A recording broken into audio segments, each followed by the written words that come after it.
All right, Parlayed in Full, episode 6. And it's a very special one because we got our first guest host, basically. Yeah. He's going to be talking us through today. We're with our good friend and colleague, HAYDEN SPEETH. He has become one of the biggest resellers in the whole state of Ohio. He has worked with Key Glock, Lil Skies. Lil Skies was his brother. Yeah, Cam Hauser. Cam Hauser. He's done all kinds of big things. He's at events every weekend. One of the biggest grinders I know. We actually met him. We're all students at John Carroll. We're in the dorms together. We lived right next to each other, so it's been cool to see Speed grow over these past 2 years. It's now been 2 years, which is crazy. Yeah. 2 years, just the page has blossomed. Feels like yesterday. Everything's just gotten crazier and crazier from seeing Yeezys coming in and out of the dorms to now seeing you flicking up with Glock. It's just unreal. But before we talk sneakers, we got some Cleveland Browns news. Swan, thoughts? I'm heartbroken. Not officially heartbroken, but I'm close. I saw the tweet. Stefanski kicked Odell out of practice pretty much. Don't know if he's staying with the team. My eyes watered when I read that headline. Yeah, it's one of the more, of all the disappointing things of our lifetimes with the Browns and how just bad they've been for 18 years of our lives. These last two have been so good, but this has just casted a dark shadow over everything, and I feel like it's just so frustrating because, dude, like I said earlier, they're grown men. They got to figure this the fuck out, one way or another. 28, 26-year-old guys, fucking grow the fuck up. Put them in a room together, figure this shit out. Put them on the field together, on the field, off the field. They got to be able to figure it out, and it's just no excuse. We know what this offense is. It was never a wide receiver for 1,000-yard seasons. That's just not what it was. We saw it with Stephon Diggs in Minnesota. We know with Odell now too it's just not the case. And unfortunately, Odell's just not cut out for that type of role. Yeah, it's gonna come down to whether his pride and ego gets in the way, or if he really wants to be part of a winning culture, put the shit to the side and just be a role player now. That's what it's looking like. And the same thing too, we know Baker, we know his attitude, we know his moxie. We know he's not just gonna lay down and let this thing blow over. He's gonna have some comments about it. He's gonna feel how he feels, and he has every right to. I'm not saying none of this is his fault. The video obviously had some truth to it. He was open a lot, but it's still just so unfortunate to see how this has played out. And Get your popcorn ready. The worst part about it all is so many people are now sitting back oh, we're right this whole time about either Odell being a cancer in a locker room and just bringing down a locker room, and also Baker just not being that good of a quarterback. Both of those coming to fruition at the same time is just fucking horrible to see, especially when we're it's not we're fucking 2-6 right now. We're 4-4. We got 9 games left to play. We still got 2 against the Bengals, 2 against the Ravens, another against the Steelers. The season isn't over, but it feels like we're 0-8 and just a dumpster fire right now, which fucking sucks. Because who knows? Who knows if Odell gets a couple targets last week, whatever, makes a couple catches, nothing really happens. All it would have taken was one big play on Sunday, and I feel like this just wouldn't have happened. Yeah. But then, or even if his dad doesn't post the video yesterday, LeBron doesn't tweet about it, shit like that. Who knows? He could have came out Sunday and had 7 catches, 100 yards, and a touchdown, and all of this is forgotten. Now we're a 5-4 team coming off of beating the Bengals, now tied with them at 5-4. I just feel like it was so avoidable, and it's such the Cleveland Browns for this to be happening right now. Yeah. But that's besides the point. We got a guest here. We had to address that. But we're not going to let the Browns, cast a dark shadow over everything. So, Spee, how you doing, man? Man, we're chilling. It's an honor and a pleasure to be on your boys' show. What's going on, gang? 440.Kicks on the gram, 440.Kicks on YouTube. Come give me a follow. We post things weekly. Very active on the page. So just stay tuned. There's a lot of stuff going on. But great to talk to you guys. So let's get into a little bit from the jump.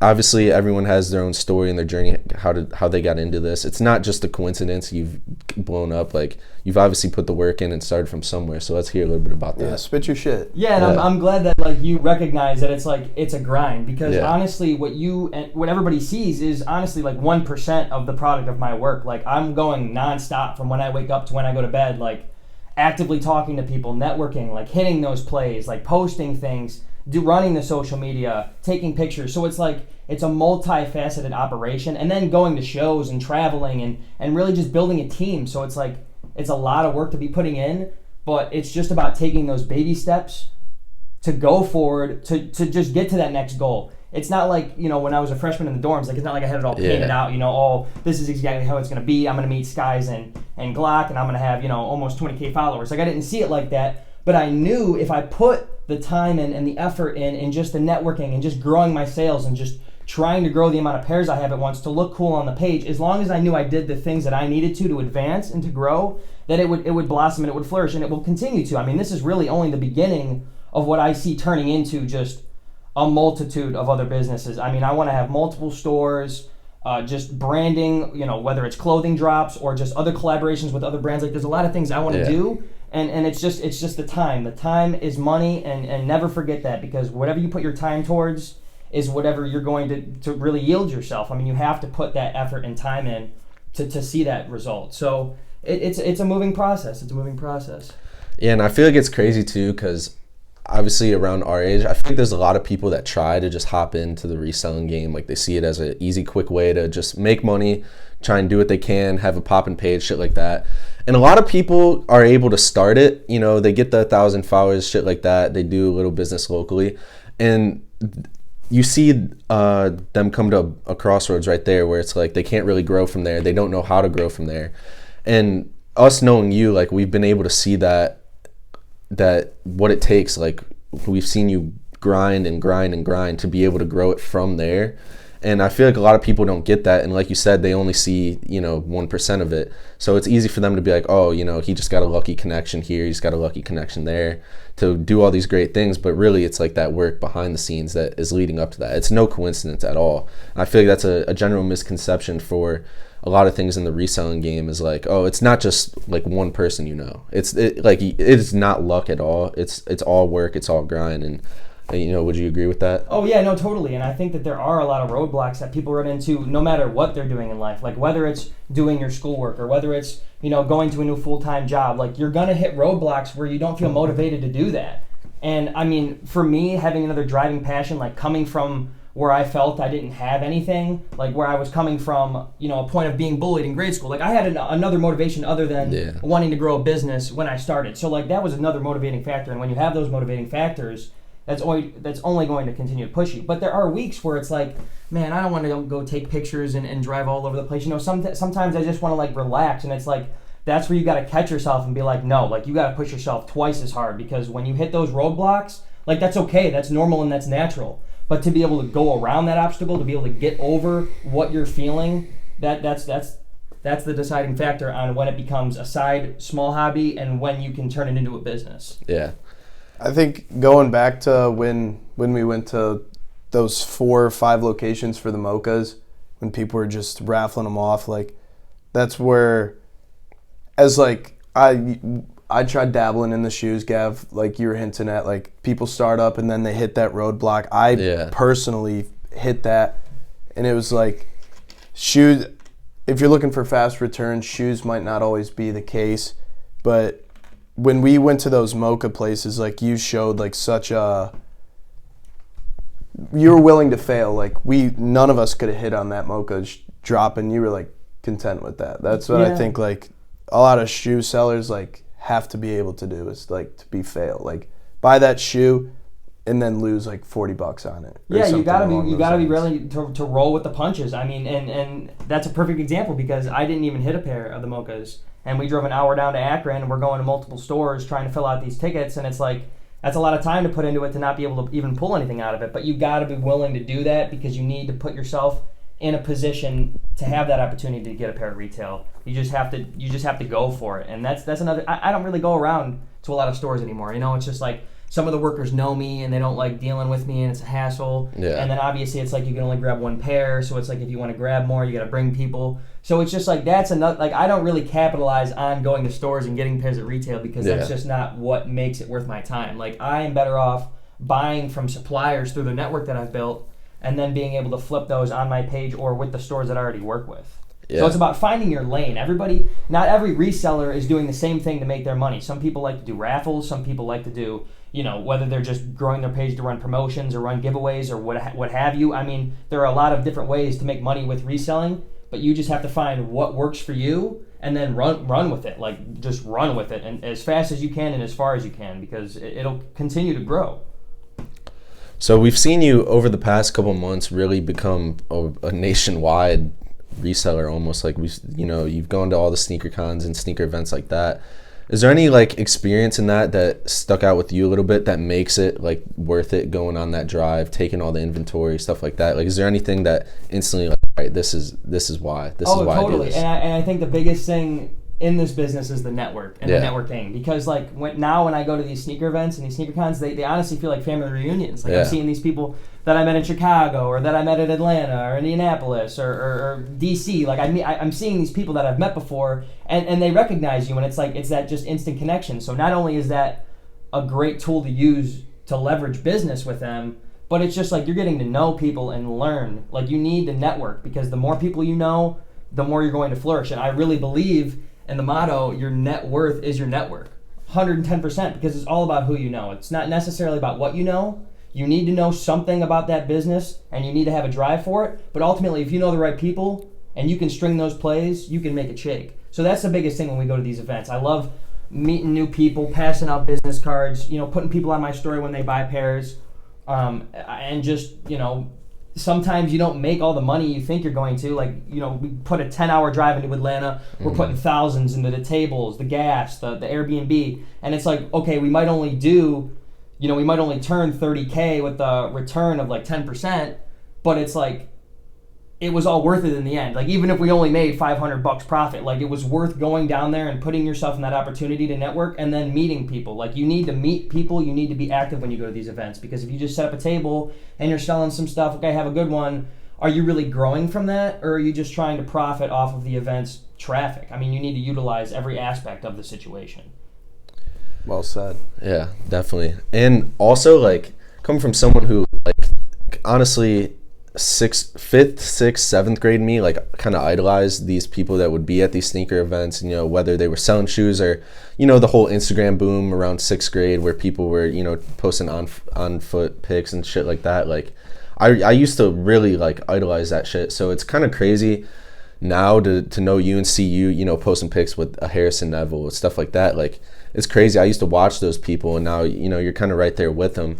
So has it really sunk in with you yet? That I know obviously like you're not going to be satisfied and you're still growing and we know that, but also like has it sunk in a little bit yet that like shit I'm really doing this? Oh, like, that's a fantastic question and honestly I still don't think I've hit that peak where it's like wow I made it, you know what I mean? Yeah. Like I got 17,000 followers and if freshman year me like had that I would have thought I made it, but it's like it's been such a slow grind and such a process that now it's like I earned every little bit of what I got. It's not like I was just given it and I could just flex on it. Like I'm not prideful about my accomplishments. I mean, I'm very happy with my work, but it's not like I'm going out, I'm the plug of Ohio, baby. Yeah. Come shop with your boy. 440 on the map, baby. Like, I'm the top. I'm the king. I'm not doing that shit because I'm not like that. I'm more of like a low, a humble kind of person. So it's not that I felt that I've made it, but it is cool to like, wow, I sold to Harrison Neville. Yeah. But like, and then that was it. Like, and then I saw his video and I was like, holy shit, I'm on his video. Yeah. But then like, that's it. It's not like I'm gonna go put in my bio, oh hey, I was on Harrison Neville's video, But it is a sweet accolade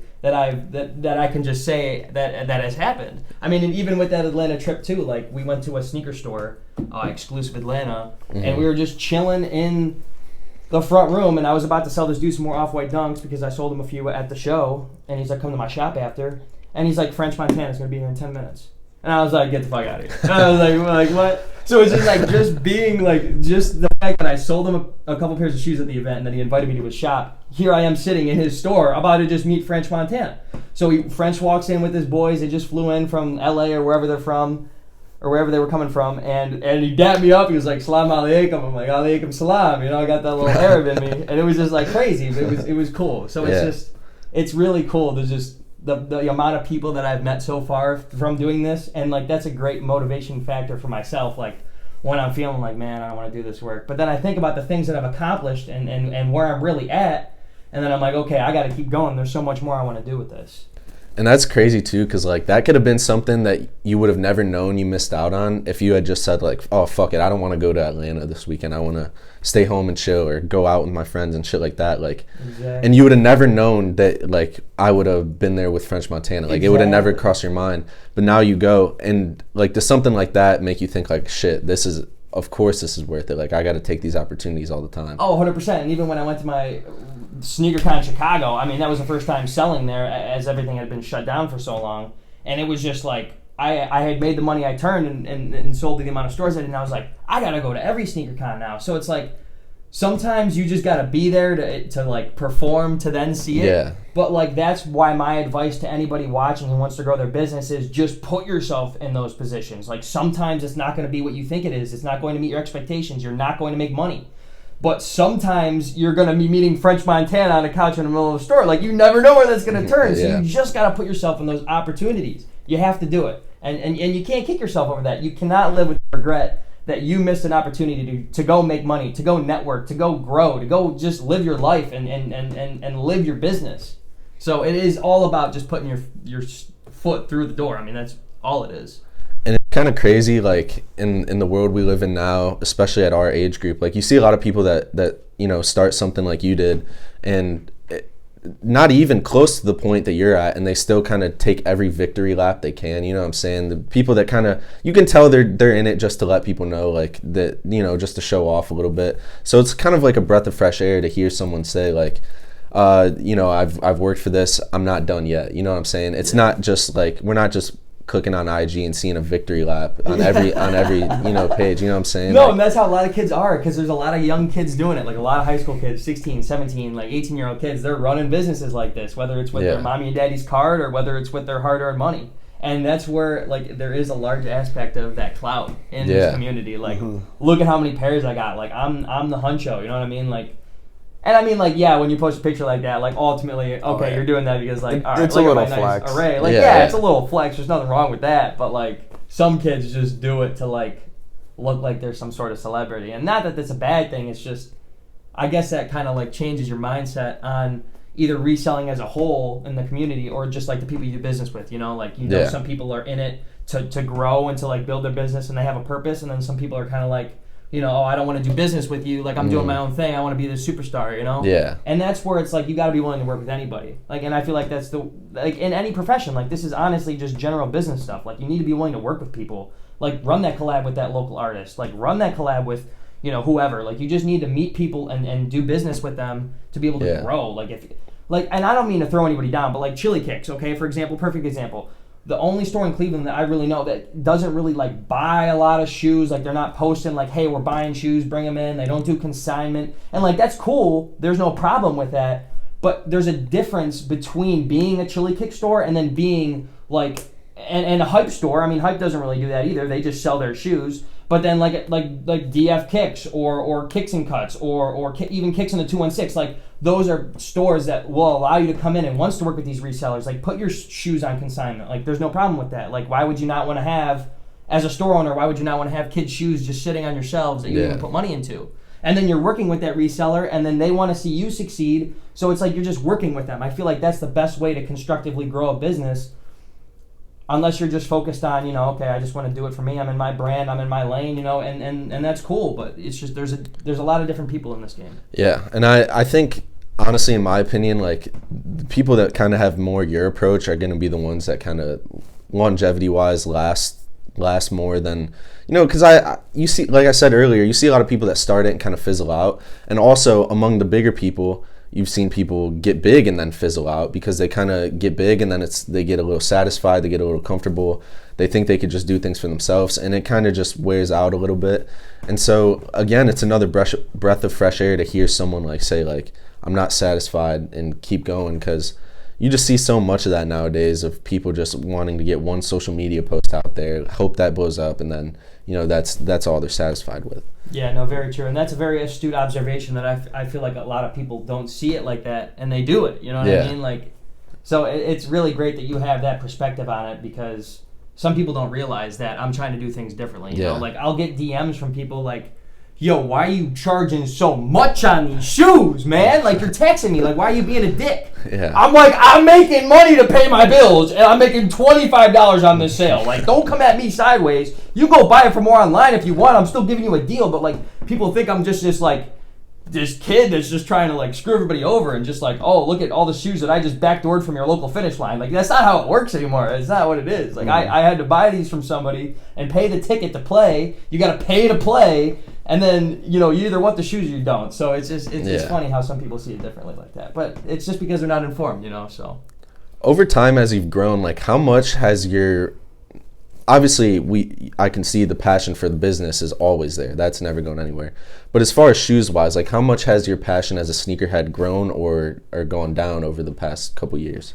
That's a good question. I'd say it's pretty, I've always had a general love for the sneaker game. I can't say that my love for the game has grown in a sense, because I've always just had this, like, stable love for the game. Like, it's like I made it my job, but then it was like my life, so it wasn't even a job. So, like, now sneakers are just my life. Like, that's what I wake up and post every morning. That's what I look to buy and sell every day. Like, that's what I do on the daily. So, but I wouldn't say it's lessened at all. It's not like I'm losing motivation or traction. It's not like I wake up and say, okay, I don't want to do shoes anymore. It's not like I even have these midday thoughts where it's like, okay, maybe this isn't what I should be doing. Like, I know what I'm doing has a purpose, and there's a journey ahead of that.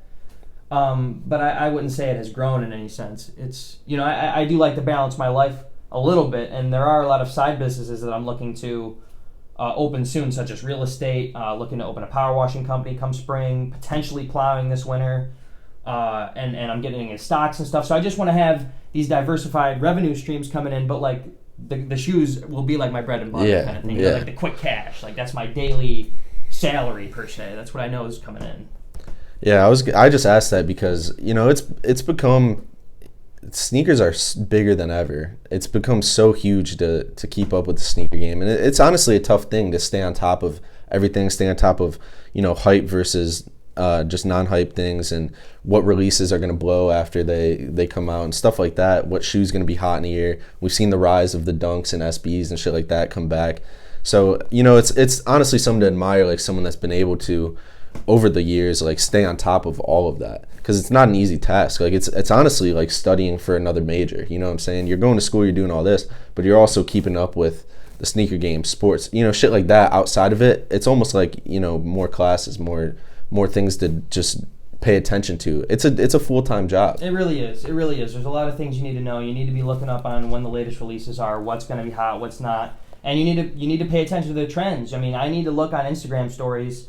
Like, I need to spend time on Instagram, whether I want to or not, looking through kids' stories to see what's selling, what's not, what kids have. Like, you need to know what's hot and what's not, because if you just buy a bunch of used shoes that aren't going to sell, you're not really going to scale your business in any type of way. So you need, I don't want to say ride a wave, because I don't want to say I'm a wave rider, but, like, you need to know what the trend is. I mean, that's all it is. And you follow that trend and you sell what's hot, but then you need to realize that some things don't always sell as well as they do, you know?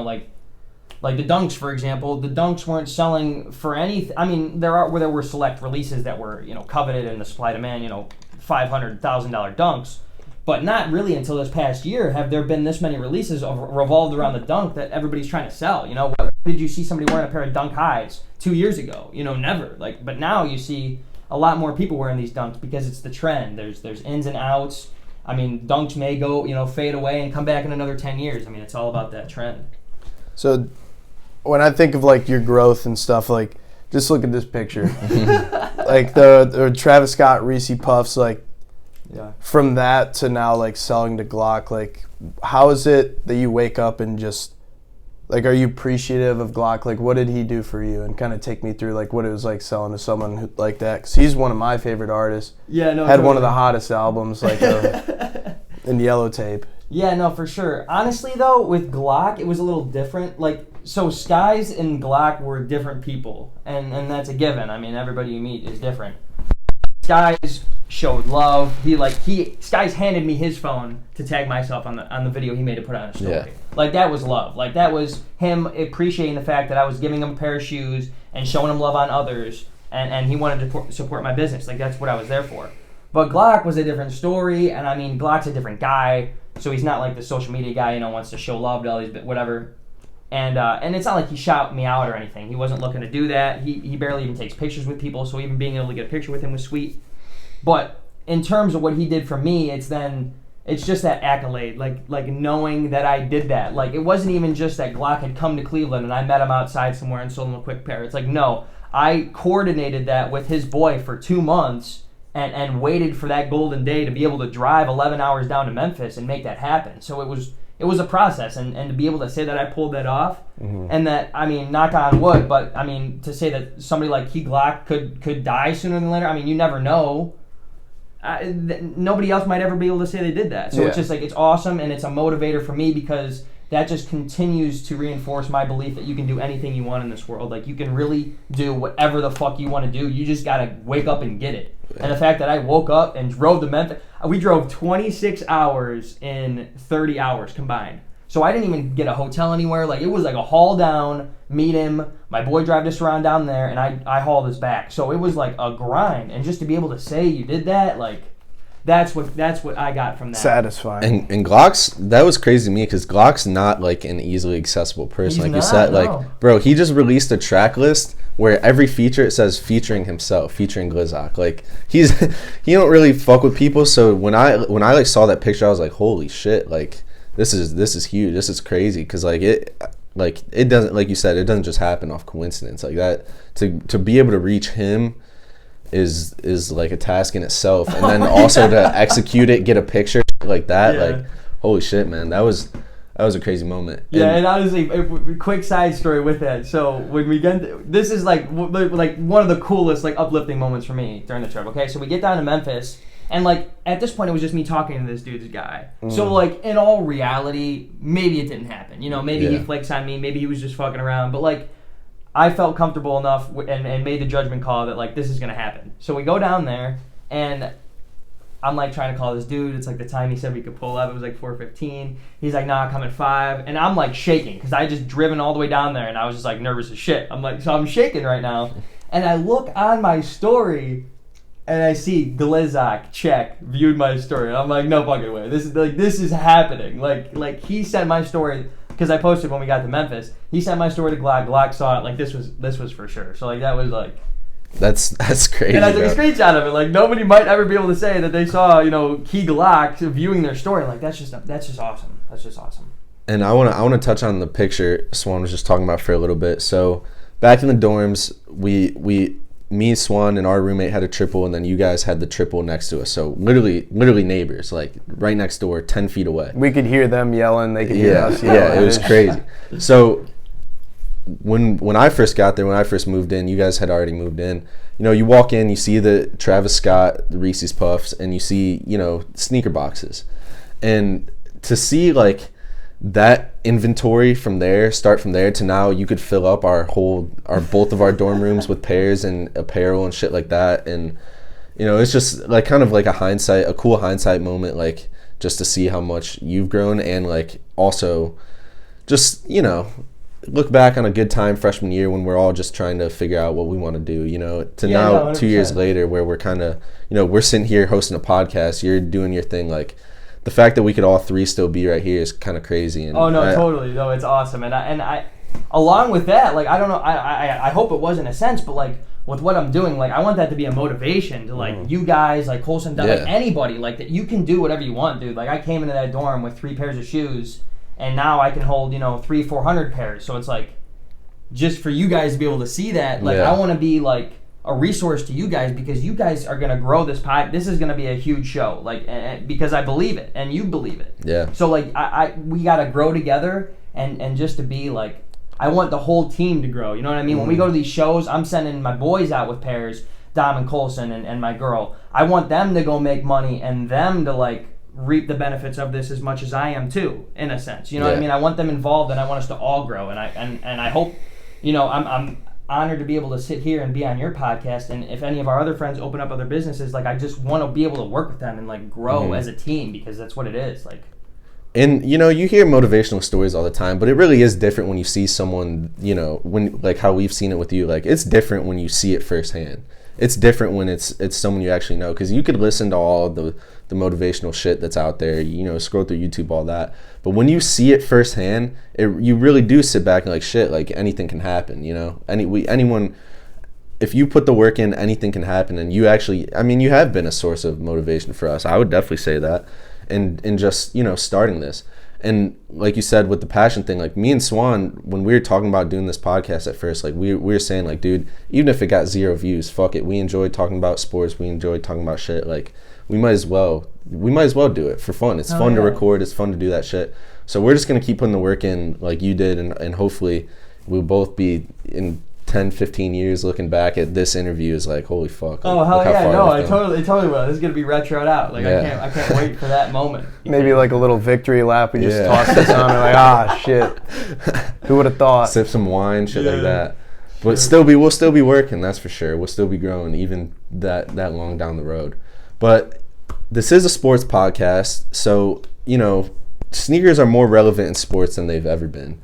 And a lot of the biggest sneakerheads in the world have been athletes. So I just wanted to ask, like, what's your opinion on the influence sneakers have had in sports, mainly the NBA and basketball and shit like that, but everything else, like, what's your thoughts on that? Yeah, totally. Well, that's where another thing, like, I love about sneakers is it's not just buying and selling shoes. It's like, it's a whole culture that's really been developing since the 1980s. Since the inception of the Jordan 1 and Mike's collab with Nike. That was really like the stepping stones to other brands collaborating with other athletes and just starting to see, getting their brand exposure through athletes. And that really became like, okay, kids in middle school, grade school, like even when we were in school, like we want the KDs, we want the LeBrons because that's what they're wearing. Like that's what the ballers wear and we want to be ballers. So it's so much deeper than just looking at a pair of shoes. It's like, that's life to some people, and like that's in some schools, like you need to wear a cool pair of shoes to school to be accepted, to be, for sure, because that's why I got into it. It becomes a part of your person. So it being involved with culture has played a major role in sports, and I think they go hand in hand, especially in the NBA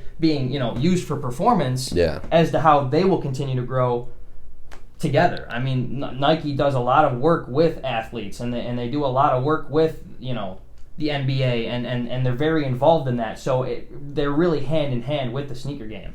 And it's crazy too how they can kind of change the value of a sneaker. Like, sneaker might not be popping off too much, but PJ Tucker wears it in a game. Devin Booker wears a certain colorway in a game, and it becomes like significant to that, especially in the playoffs and the finals. We saw that a lot with LeBron back with the Heat. If he wore a pair in the playoffs, like it became known as the games, the LeBron 10 like that he wore in Game 6, like value skyrocketed, shit like that. So it does correlate. Like, I don't think it's an understatement to say like that athletes wearing a shoe can really raise the value of it. Totally, yeah. And it's again like that, like they're setting trends when they're on the court. Yeah. So them wearing whatever they wear, it doesn't matter what they're wearing. Just because they're LeBron James, just because they're Kyrie Irving, whoever it is, that's going to have an impact on the people watching that, and that will simultaneously increase the demand for what they're wearing. Mm-hmm. And now we've seen, so many athletes have their own player exclusives now. So many athletes have their own, even their own, what's the word I'm looking for? Signature shoe. Yeah. They even have their own signature shoes. And, it's just crazy because when we were kind of growing up, it was KD, Bron, and Kobe and Jordans, yeah. And then Kyrie a little bit, then Paul George, Giannis. And it's kind of blossomed to now, Zion, Russ. And because it was all, every year, the Christmas colorways, the holiday colorways, like KD, Bron, Kobe, and then a big Jordan 11 or something like that would release. And now you're seeing like, and back then, people got player exclusive, like Blake Griffin would get like the Jordan 32 that came out, he'd get a colorway, stuff like that. Right. But it wasn't like how it is now where, you go to a youth basketball game, you see a pair of Zions, a pair of Giannis, Dames, yeah, Harden. Everyone's got a pair.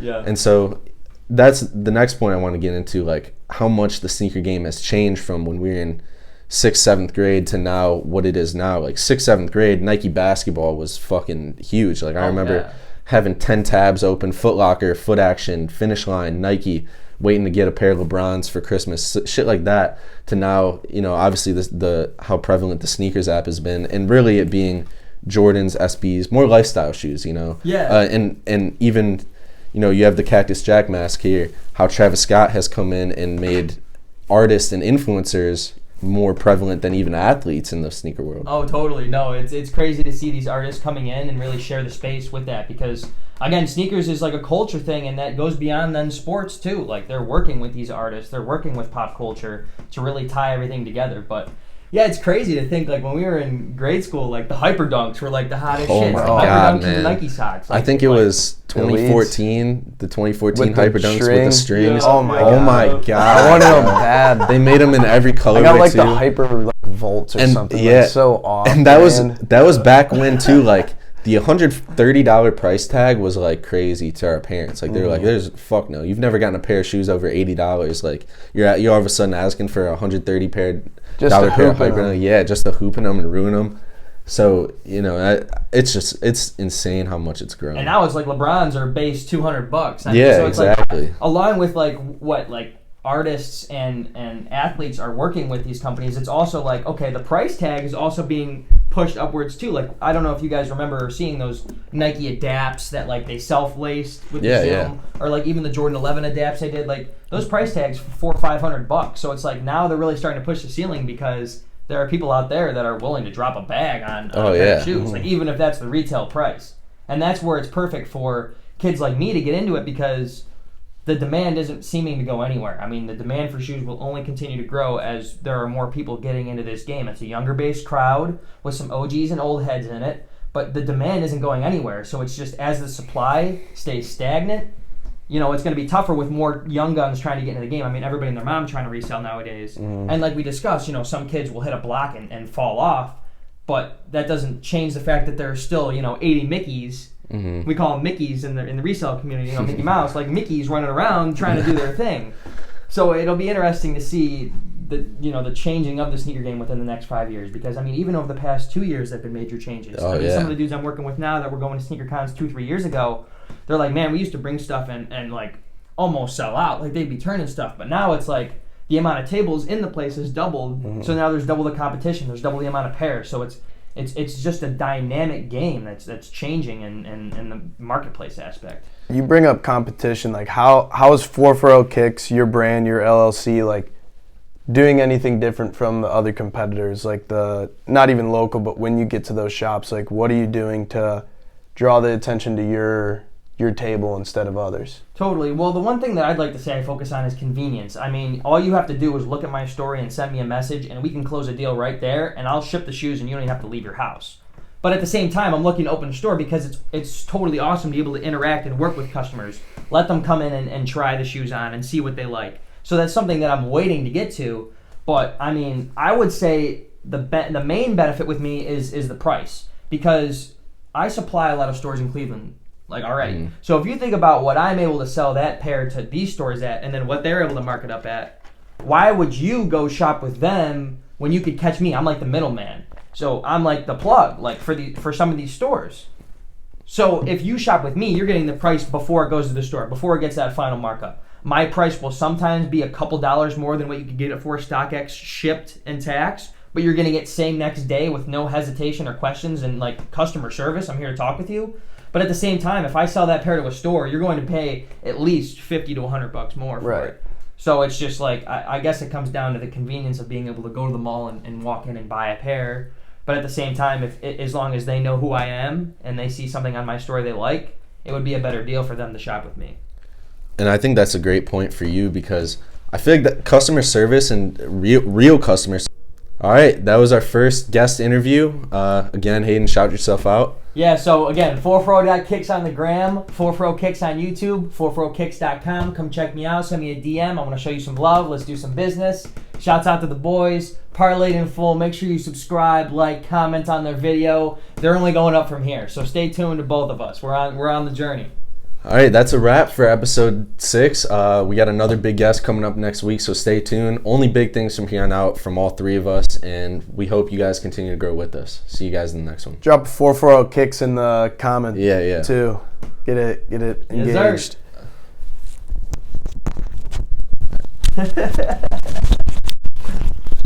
I still got the one of a kind shirt, the only one with a little burn mark in the middle, just out of nowhere. That's funny as fuck, dude.